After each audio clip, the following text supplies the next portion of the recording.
بعد فأعوذ بالله السميع العليم من الشيطان الرجيم والنجم إذا هوى ما ضل صاحبكم وما غوى وما ينطق عن الهوى إن هو إلا وحي يوحى علمه شديد القوى ذو مرة فاستوى وهو بالأفق الأعلى ثم دنا فتدلى فكان قاب قوسين أو أدنى فأوحى إلى عبده ما أوحى.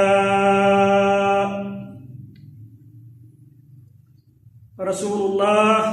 صلی اللہ علیہ وسلم پر رب کی نعمتوں میں سے ایک بہت بڑی نعمت اسراء اور معراج بھی پیارے پیغمبر علیہ السلام پر رب کی نعمتوں میں سے ایک عظیم نعمت ہے. گزشتہ خطبہ جمعہ میں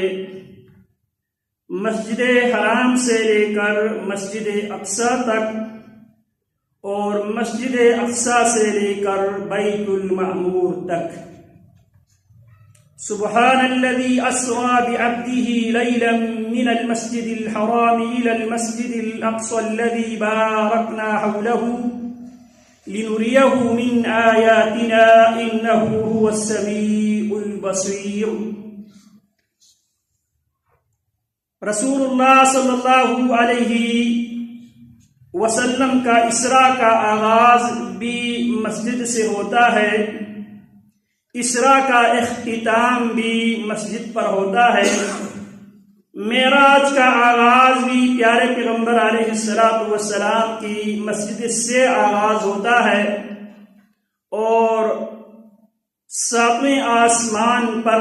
ابو الانبیاء سیدنا ابراہیم علیہ السلام سے ملاقات بھی بیت المعمور نامی آسمانی مسجد میں پیارے پیغمبر علیہ السلام کی ملاقات ہوتی ہے. پہلے آسمان میں ابو البشر سیدنا آدم علیہ السلام سے ملاقات ہوتی ہے، ساتویں آسمان پر ابو الانبیاء سیدنا ابراہیم علیہ السلام سے ملاقات ہوتی ہے. جناب رسول اللہ صلی اللہ علیہ وسلم سے سیدنا ابراہیم علیہ السلام کی جب ملاقات ہوتی ہے، پیارے پیغمبر علیہ السلام نے جب اپنے باپ ابراہیم علیہ السلام کو اپنی آنکھوں سے دیکھا تو آپ علیہ السلام صحابہ کرام رضوان اللہ علیہم اجمعین سے فرمانے لگے، اگر کسی نے ابراہیم کو دیکھنا ہے تو وہ تمہارے ساتھی محمد الرسول اللہ صلی اللہ علیہ وسلم کو دیکھے. جناب ابراہیم علیہ السلام جناب رسول اللہ صلی اللہ علیہ وسلم کے ہم شکل تھے. ابراہیم علیہ السلام کے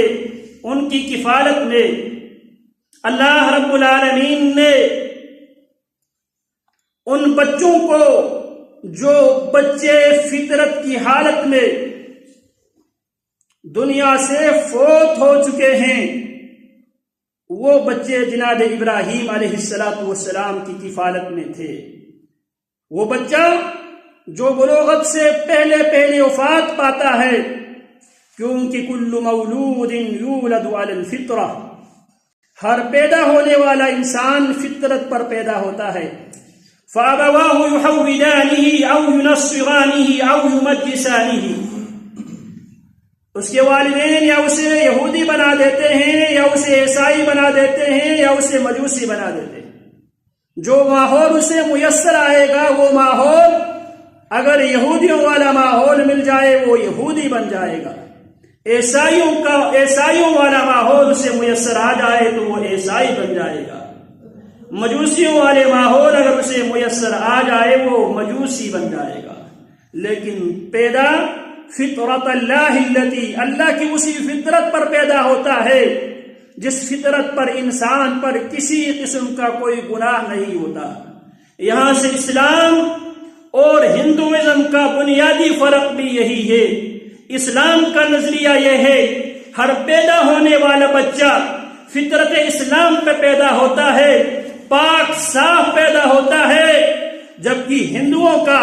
عقیدہ اور نظریہ یہ ہے انسان پلیت نجس پیدا ہوتا ہے، اسے اپنے آپ کو پاک کرنے کے لیے، اپنے آپ کو صاف کرنے کے لیے سخت سے سخت مشقتیں اٹھانے کی ضرورت ہے۔ اسی لیے گرمیوں میں وہ گرم علاقوں میں گرم خاصیت کی غذائیں کھاتے ہیں، سردیوں میں سرد علاقوں میں سرد خاصیت کی غذائیں وہ کھاتے ہیں، اور ان کا نقطۂ نظر یہ ہے اس جسم کو جتنا زیادہ ستایا جائے، اس پر تکلیف ڈالی جائے، اسے زیادہ سے زیادہ مشقت ڈال کر اس جسم کو پاک کرنے کی ضرورت ہے۔ رسول اللہ صلی اللہ علیہ وسلم فرماتے ہیں جو انسان حج پہ جاتا ہے فلم یرفس ولم یفسوق، وہ کسی قسم کی بےہودہ قسم کی گفتگو نہیں کرتا، حج کے عقیدے کے منافی کوئی کام نہیں کرتا، رجع کیوم ولدته امہ، وہ اسی طرح واپس پلٹتا ہے جیسے اسے آج اس کی ماں نے جنا ہے۔ پیدائشی طور پر انسان پاک صاف پیدا ہوتا ہے۔ گھر کا ماحول، محلہ اور سوسائٹی کا ماحول، وہ انوائرمنٹ یا اسے عیسائی بنا دیتی ہے، یا اسے یہودی بنا دیتا ہے، یا اسے مجوسی بنا دیتا ہے۔ اور جو بچے فطرت پر وفات پا چکے ہیں جناب ابراہیم علیہ السلام کی کفالت میں ہے۔ اسی لیے سلف صالحین جب نابالغ بچے کی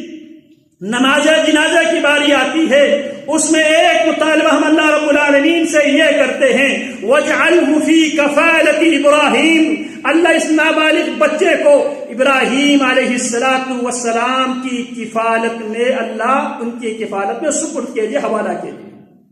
جو نماز جنازہ ہم نابالغ بچوں کے جو نماز جنازہ ہے اس نماز جنازے میں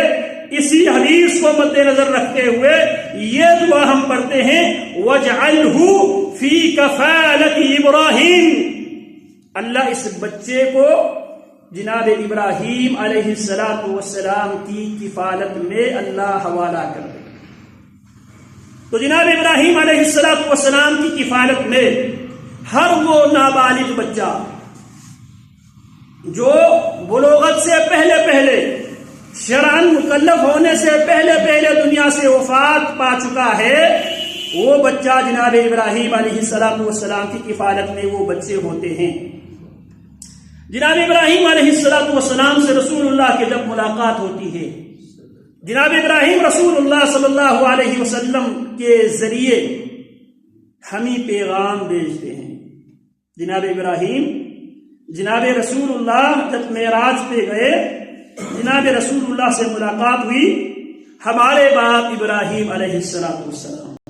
قرآن نے ابراہیم علیہ السلام کو ہمارے باپ کہا ہے، ملت ابیکم ابراہیم هو سماکم المسلمین، مسلمانوں یہ تمہارے باپ ابراہیم کی ملت ہے، ملت ابیکم، تمہارے باپ ابراہیم کی ملت، هو سماکم المسلمین، وہ ابراہیم ہی ہے جس نے اتنے مسلمان تمہارا نام ابراہیم نے رکھا ہے۔ تو ابراہیم ہمارے بابا ملت، اسی لیے ہم کہتے ہیں ملت کے باپ ابراہیم علیہ السلام، جن کے ہمارے اوپر بہت بڑے احسان ہے۔ ہمارے رسول کی بعثت بھی جناب ابراہیم علیہ السلام کی دعاؤں کی برکت سے جناب ابراہیم دعا کرتے ہیں ربنا وابعث فیہم رسولا منہم یتلو علیہم آیاتک ویعلمہم الکتاب والحکمہ ویزکیہم انک انت العزیز الحکیم۔ جو ابراہیم نے جو مانگا میرے رب نے وہی دیا، لیکن ترتیب کی تھوڑی سی تبدیلی کے ساتھ۔ ابراہیم کی دعا میں یہ درخواست تھی ربنا وابعث فیہم رسولا منہم یتلو علیہم آیاتک، پھر وَيُعَلِّمُهُمُ الْكِتَابَ وَالْحِکْمَةَ وَيُزَكِّيهِمْ۔ تزکیہ کو جناب ابراہیم کے مطالبات میں آخری درجے پر تزکیہ کو رکھا تھا لیکن رب العالمین فرماتے ہیں لقد من اللہ علی المؤمنین اذ بعث فیہم رسولا منہم اب یتلو علیہم آیاتہ پھر ویزکیہم. ابراہیم کے دعا میں تزکیہ سب سے آخر میں. اللہ رب العالمین نے اس دعا